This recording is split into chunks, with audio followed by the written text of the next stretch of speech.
திரு விஜயகிருஷ்ணா, காங்கிரஸ் கட்சி இன்னைக்கு டெல்லியில் ஒரு பெரும் போராட்டத்தை நடத்தியிருக்கிறாங்க.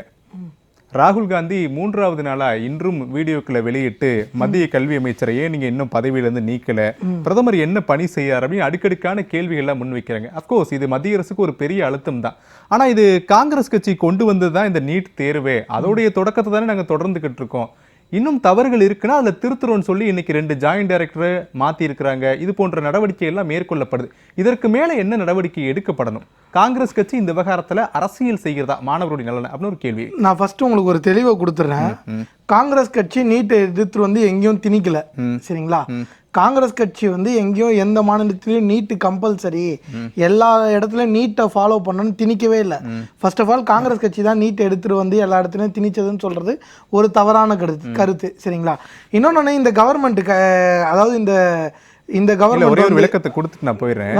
சுப்ரீம் கோர்ட்ல நீட் தேர்வு காங்கிரஸ் கட்சி மன்மோகன் சிங் ஆட்சி காலத்துல கொண்டு வந்தப்ப அதை எதிர்த்து தொடரப்பட்ட வழக்குகள்ல இதே காங்கிரஸ் கட்சி தான் சுப்ரீம் கோர்ட்ல சொன்னுச்சு, எல்லா மாநிலத்துக்குமானது தான் நீட் தேர்வு, சில மாநிலங்கள் விதிவிலக்கு கேட்டிருக்காங்க, முழுமையான விதிவிலக்கு அல்ல, எங்களுக்கு ப்ரிப்பேர் ஆகிறதுக்கு இன்னொரு 1 to 2 வருஷம் காலக்கெடு கொடுங்க, அதெல்லாம் நாங்க ஆலோசிக்கிறோம்னு சொல்லிருக்காங்க. அப்போ இது அனைத்து மாநிலங்களுக்குமான தேர்வு தான் இல்ல அது எடுத்துட்டு எந்த மாநிலமும் நீங்க கம்பல்சரியா ஃபாலோ பண்ணணும்னு திணிக்கல. எப்போ நீட் திணிக்கப்பட்டது?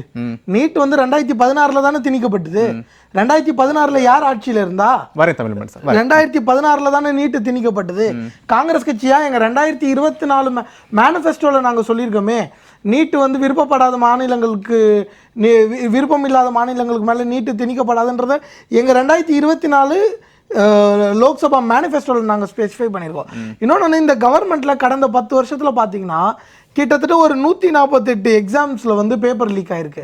அதாவது பல கவர்மெண்ட் எக்ஸாம்ஸு, அதாவது பீகார், உத்தரப்பிரதேஷ் போன்ற மாநிலங்கள் எல்லாம் கவர்மெண்ட் எக்ஸாம்ஸ்லேயே பேப்பர் லீக் ஆயிருக்கு. நீங்கள் சொன்னீங்கல்ல டேரக்டரை நீக்கியிருக்கோங்கன்னு நீங்கள் ஃபர்ஸ்ட் பேசும்போது சொன்னீங்க. நான் ஒரு கொஸ்டின் கேட்குறேன். 2024 ஒரு பெரிய பிரச்சனை வந்தது. நீட் இதே மாதிரி ஒரு பெரிய அலிகேஷன் ஆகி ஒரு பெரிய நாடு தழுவிய ஒரு பெரிய பிரச்சனை போச்சு நீட்டில், சரிங்களா? அது என்ன பிரச்சனைனா, இதுக்கு வரலாறு காணாத அளவுக்கு 67 பேர் 720 மார்க் ஃபுல் மார்க் எடுத்தாங்க. அது சாத்தியமே இல்லாத விஷயம். ஏன்னா அதுக்கு முன்னாடி ஆண்டில் பார்த்தோன்னா 2 பேர் எடுத்துருந்தாங்க, அதுக்கு முன்னாடி ஆண்டில் யாரும் எடுக்கல, சரிங்களா? அதே மாதிரி சாத்தியமே இல்லாத மார்க்கு 718 மார்க்கு.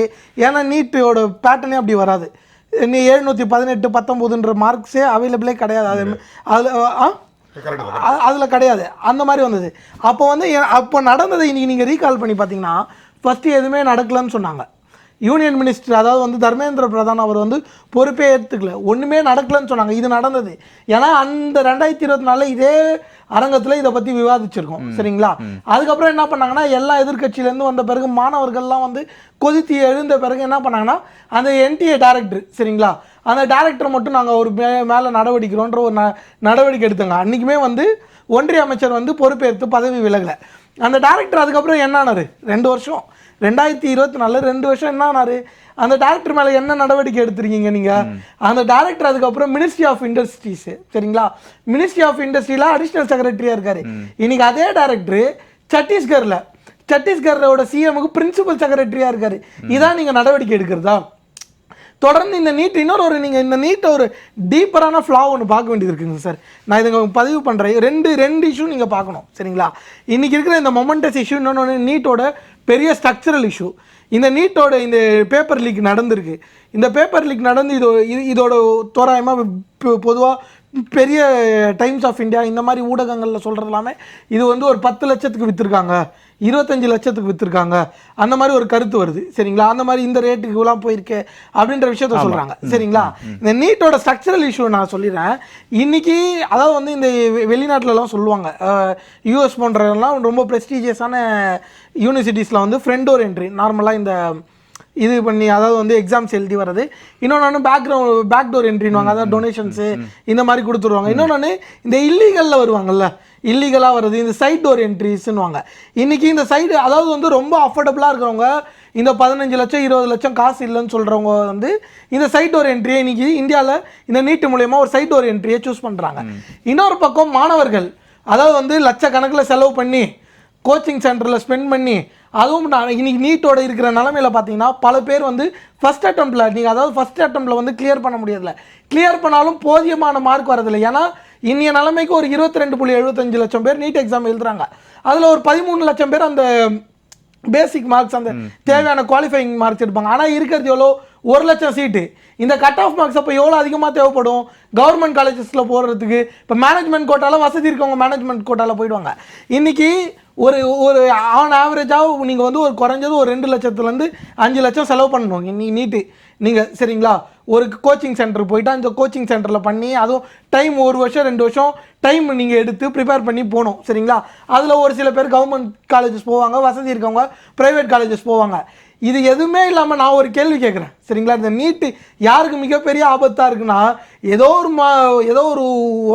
ஒரு மூலையில் ஒரு பழங்குடியினர் சேர்ந்த நம்ம சகோதரி அவங்க வந்து ஒரு மருத்துவர் ஆகி அந்த சமுதாயத்துக்கு நல்லது செய்வோம்னு நினைப்பாங்களா? அவங்களோட கனவு இந்த நீட்ல, அவங்களோட குரல் இந்த நீட் வந்ததுல இருந்து கேட்கப்படவே இல்லை. இதுதான் ஸ்ட்ரக்சரல் இஷ்யூ.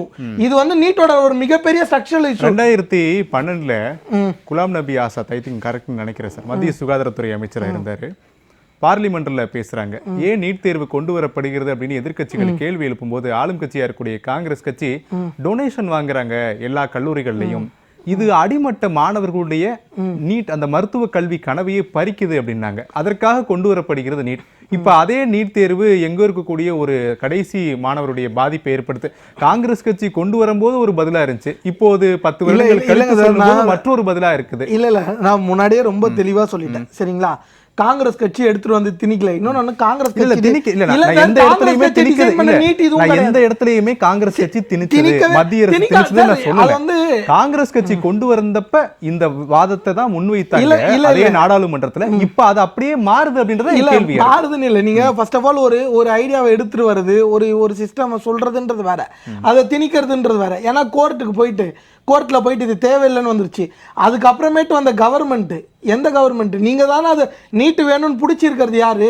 இன்னொன்னு காங்கிரஸ் கட்சி வந்து ஒரு ஜனநாயக கட்சி. சுப்ரீம் கோர்ட் வந்து நீட் தேர்வு வேணான்னு சொன்னப்போ மேல்முறையீடு பண்ணதே காங்கிரஸ் கட்சி சார். நீங்க காங்கிரஸ் கட்சி திணிக்கவே இல்லை சார். இன்னொன்னு காங்கிரஸ் இல்ல சார், இல்ல நான் சுருக்கமா முடிச்சிடுறேன். நான் திணிக்குதுன்னு உங்களை எந்த இடத்துலயும் சொல்லல. ஆனா சுப்ரீம் கோர்ட் வேண்டான்னு சொன்னப்ப மேல்முறையீடு பண்ணி இது வேணும்னு கேட்டது காங்கிரஸ் கட்சி தான். நான் அதுதான் சொல்லிடுறேன் சார். என்னன்னா வேணும்ன்றவங்க எடுத்துக்கலாம், வேணான்றவங்க வந்து விலக்கு கொடுத்துடலான்றது வேற, சரிங்களா? நீங்க அதுலயே இது எல்லாமே முடிஞ்சு போச்சு, சரிங்களா? வேணுன்றவங்க எடுத்துக்கலாம், வேணான்றவங்களுக்கு விலக்கு கொடுத்துடலான்றத ரொம்ப கிளியரா சொல்லிட்டாங்க. இன்னொன்னு, இந்த ஜிஎஸ்டிலயும் சரி நீட் இஷ்யூஸ்லயும் சரி காங்கிரஸ் டிசைன் பண்ணது இது கிடையவே கிடையாது. காங்கிரஸ் இன்னைக்கு இவங்க வந்து இவங்களோட வசதிக்கு ஏற்ப இது எப்படி இந்த மார்க்கெட், இந்த கோச்சிங் மார்க்கெட் பாத்தீங்கன்னா கிட்டத்தட்ட ஒரு நியர் டு 60,000 crores இந்த கோச்சிங் அப்போட மார்க்கெட், ப்ராஃபிட் மார்க்கெட்டா அதை மாத்திட்டாங்க. இல்ல மாத்திருக்காங்க. இன்னொன்னு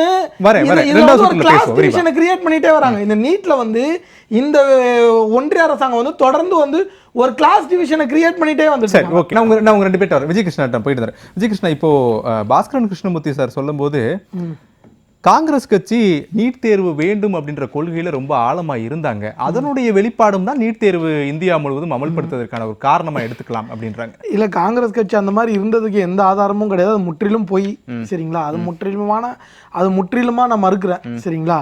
காங்கிரஸ் கட்சி வந்து அந்த நீட் தேர்வுல ரொம்ப கீனா இல்ல அதை இம்ப்ளிமெண்ட் பண்ணி ஆகணும்லாம் இல்ல. இல்ல நான் என்ன நினைக்கிறேன், பாஸ்கரன் கிருஷ்ணமூர்த்தி சார் எது அடிப்படையில சொல்லியிருப்பாரு, உச்சநீதிமன்றத்திற்கு மேல்முறையீட்டு மனுவை நகர்த்தியதுனால அந்த ஒரு பதில் அவர் சொல்லியிருக்கலாம். நாடாளுமன்றத்துல இது வேண்டும் அப்படின்னு சொன்னனால அந்த பதில சொல்லிருக்கலாம். இப்படி பல காரணங்கள் இருக்கும்போது அதனை ஒரே நேரத்துல இல்ல இது பொய் அப்படின்னு சொல்லி நம்ம நிராகரிச்சு காங்கிரஸ் கட்சி அதை எடுத்துட்டு வந்து ஒரு முழு முனைப்போட இதை நாங்க எடுத்துட்டு வந்து தமிழ்நாட்டு மேலேயும் கேரளா மேலேயும் கர்நாடகா மேலேயும் எல்லார் மேலேயும் இன்னைக்கே இதை நாங்கள் திணிச்சே ஆகணும்லாம் செயல்படவே இல்லை, சரிங்களா? இன்னைக்கே இதை எல்லா ஸ்டேட்டும் அக்செப்ட் பண்ணியே ஆகணும். எந்த ஸ்டேட்டுமே இதுக்கு மறுப்பே தெரிவிக்கக்கூடாது. ஏதாவது மாநிலம் இதுக்கு மறுப்பு தெரிவிச்சா அவ்வளோதான்.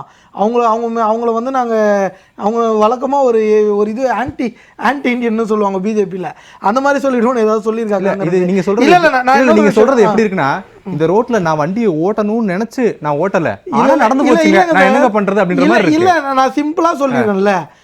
அதாவது வந்து நானும் ஃபர்ஸ்ட் ரவுண்ட்ல ஒரு விளக்கம் கொடுத்தேன், அவரு தமிழ் என்பனும் ஒரு விளக்கம் கொடுத்தாரு. காங்கிரஸ் கட்சி இதுல ஒரு முழுசாவும் இல்லை. இன்னொன்னு, தமிழ்நாடு என்னைக்குமே இதுக்கு அகேன்ஸ்டா தான் இருந்திருக்கு நீட்டு. இன்னொரு விஷயம் அவர் சொன்னது மேட்டருக்குலாம் நான் சொல்லிடுறேன். குஜராத் மாநிலமே 2012 நீட்டுக்கு அகேன்ஸ்டா தான் இருந்தாங்க. 2013 உச்சநீதிமன்றத்துல மேல்முறையீடு போனதுல குஜராத் மாணவர்கள் அமைப்பும் ஒன்று. சரி சார், இன்னைக்கு குஜராத் அகேன்ஸ்டா இருக்காங்களா? இன்னைக்கு சார் காங்கிரஸ் கட்சி கொண்டு வந்தப்ப அகைன்ஸ்டா இருந்தாங்க, அது தொடங்கி வச்சுட்டு போயிட்டாங்க, இப்போ வரைக்கும் அது கண்டினியூ ஆயிட்டு இருக்கு. நீங்க பல ஸ்டூடண்ட்ஸ் அசோசியேஷன் அகைன்ஸ்டா இருக்காங்க சார். நீட்டுக்கு விலக்கு கொடுங்கல. தமிழ்நாடு அரசு அகைன்ஸ்டா இருக்கு சரிங்களா. தமிழ்நாடு இங்க அரசு தமிழ்நாடு அரசு என்ன பண்ணிருக்கு, சட்டமன்றத்துல ஒருமனதாக இது இன்னைக்கு பல மாணவர் அமைப்புகள் நீட்டுக்கு அகைன்ஸ்டா இருக்கும்போது நீட்டுக்கு விலக்கு கேட்கக்கூடிய விஜயகிருஷ்ணா ஏன் குஜராத் மாநிலமோ மகாராஷ்டிராவோ இன்க்ளூடிங் கோவா முதற்கொண்டு காங்கிரஸ் கட்சி நீட் தேர்வை கொண்டு வந்த போது எதிர்த்த போது ஏன் நீட் வேணான்னு சொல்லிட்டு கடந்து போகல? அன்னைக்கு யாருமே திணிக்கவே இல்ல, அது விலக்கு ஆட்டோமேட்டிக்கா இல்ல திணிக்கலன்ற கேள்வி இல்ல. மத்திய அரசு ஒன்னு அமல் பண்ணும்போது ஏத்துக்கணும்ன்ற கட்டாயம் வந்துரும். ஒரு தகவல் சொல்லவா? தமிழ்நாட்டுல திமுக அதிமுக ரெண்டு கட்சிகளுமே நீட்டுக்கு எதிராக தீர்மானம் நிறைவேற்றுச்சு சட்டசபையில. அப்ப காங்கிரஸ் வந்து அதை எதிர்க்கல, ஆதரிச்சு தான் இருந்தது. அது எதிர்த்தது பிஜேபி தான். அப்ப நான் என்ன கேட்கிறேன்னா, இப்போ மாணவர்கள் சங்கங்கள் எதிர்க்கும் போது நீங்க நீட் தேர்வுக்கு விலக்கு கொடுக்கணும்னு கேட்கக்கூடிய காங்கிரஸ் கட்சி ஏன் 2012-13 ஆண்டுகள்ல நாடு முழுவதும் பல மாணவர் அமைப்பு நீட் தேர்வு வேணான்னு சொன்னப்ப அதை மீண்டும் வேணும்னு சொன்னாங்க, நடைமுறைப்படுத்தல. அவங்க யாரு வேணும்னு சொன்னாங்க? காங்கிரஸ் வந்து பாராளுமன்றத்திலேயே அதுக்கு ஆதரவா வாதாடுச்சு. நான் தான் முன்னாடியே சொன்னேன் இல்லையா, உச்சநீதிமன்ற தீர்ப்பை அமல்படுத்தணும். நம்ம ஆட்சி, அதாவது ஒரு கவர்மெண்ட், எந்த கவர்மெண்டா வேணாலும் இருக்கட்டுமே, ஒரு கோர்ட் தீர்ப்பு வந்து அந்த கவர்மெண்ட்டுக்கு எதிராக வந்தா அது அவங்க கோர்ட் சொன்னது சரின்னு நினைச்சா கூட எங்க மேல தப்பு இல்ல, உச்சநீதிமன்றம் சொன்னதை நாங்க நீதிமன்ற உத்தரவின் அடிப்படையில் நாங்க செயல்படுத்தணும் அப்படின்றீங்க. ஆமா, அதுதான் அவங்க வந்து அவங்க முனைப்பா அதை அமல்படுத்தல அப்படிங்கறத நடந்த உண்மை. சரி, ஓகே, நான் ஒரு பிரேக் அப் நீங்க என்ன அப்படியே கிளியரா டைவர்ட் பண்ணிடுறீங்க. என்னன்னா இல்ல வந்து இந்த விவாதம் வந்து ஒரு வேறு பாதையில செல்லும் போது உண்மையான அடிப்படை என்ன அப்படின்ற இடத்துல நான் கொண்டு போறேன். அவ்வளவுதான். நான் என்ன கேள்வி கேட்கிறேன்னா, இம்ப்ளிமெண்ட் பண்ணாத ஒரு அரசாங்கத்துக்கிட்ட நீங்க இம்ப்ளிமெண்ட் பண்ண அரசாங்கத்தை கேள்வி கேட்கறதுக்கு பதில் இம்ப்ளிமெண்ட் பண்ணாத ஒரு அரசாங்கத்தை தான் கேள்வி கேட்குறீங்க. இன்னைக்கு ஒரு அரசாங்கம் இம்ப்ளிமெண்ட் பண்ணிருக்கு.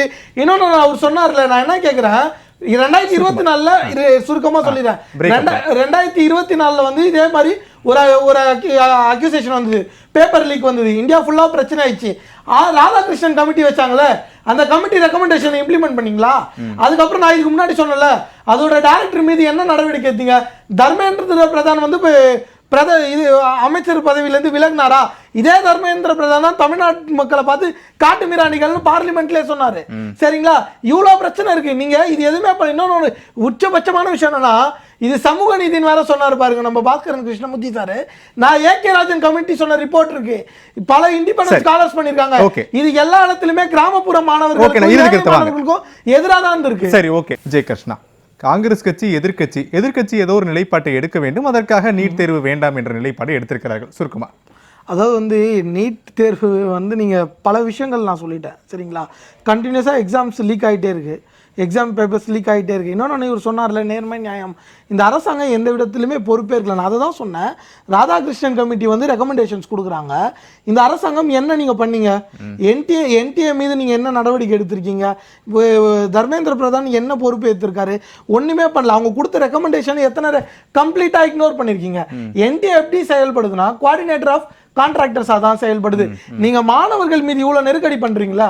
மாணவர்களோட ட்ரெஸ் உட்பட எல்லாத்தையுமே இவ்வளவு கடுமையா நடந்துக்கிறீங்களா?